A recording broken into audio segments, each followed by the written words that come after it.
Well, as you know, Xi Jinping is chairing this roundtable on South-South cooperation. First, explain to our viewers exactly what it is. It's been in effect since 1978, really got a start in the 1990s. And why is China taking a leading role?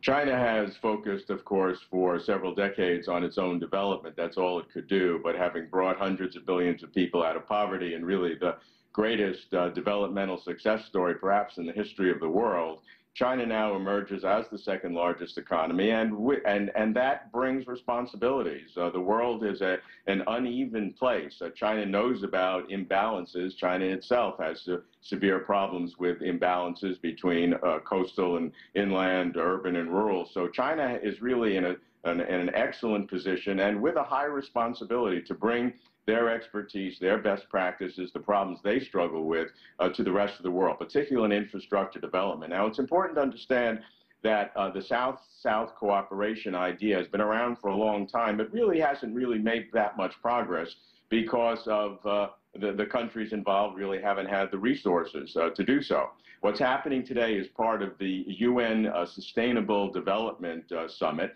And when we're using the term sustainable development in the South-South cooperation area, it's important to distinguish that it's being used in a much broader sense. In the West and even in China, sustainable development means energy related, how you can grow your GDP per unit of energy and make it more efficient, which is very important if you're importing a lot of oil or burning coal and causing pollution. But here in the UN sense, it's a much broader concept. It embeds poverty eradication, improving health care, improving education, as well as economic development and focused on infrastructure. So in all of these areas, China has been a pioneer in its own country and now is taking on responsibilities to the world. I think that's wonderful to see. We saw it day before yesterday in China's commitment to put 20 million RMB, or about $3 billion, into helping poorer countries with climate change, which is very important, and now this $2 billion up to $12 billion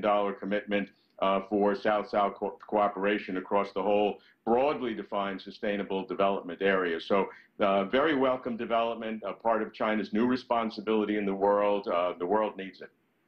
Robert, we're talking about, you just heard our correspondent talking about $2 to $12 billion. That seems substantial. Is this the biggest step this group has taken since it was founded?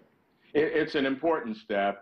You know, that sounds like a big number when you're, trying to maybe meet the monthly bills for your household, but it's really a very small number compared to what the world needs. If you look at all the requirements in infrastructure and healthcare, it's just the beginning. It's seed money, as we might say, in the venture capital business. There needs to be huge amounts of commitments. The amount of money required will be in the trillions of dollars with a T over time, but it has to start someplace. China's in a wonderful position to take a leading role. In fact, it has to do so. It has to now begin to fulfill its responsibilities in the world as the world's second largest economy, and eventually will be the largest economy. So this is a very important step and perhaps a real breakthrough. And when we say South-South, that's sort of an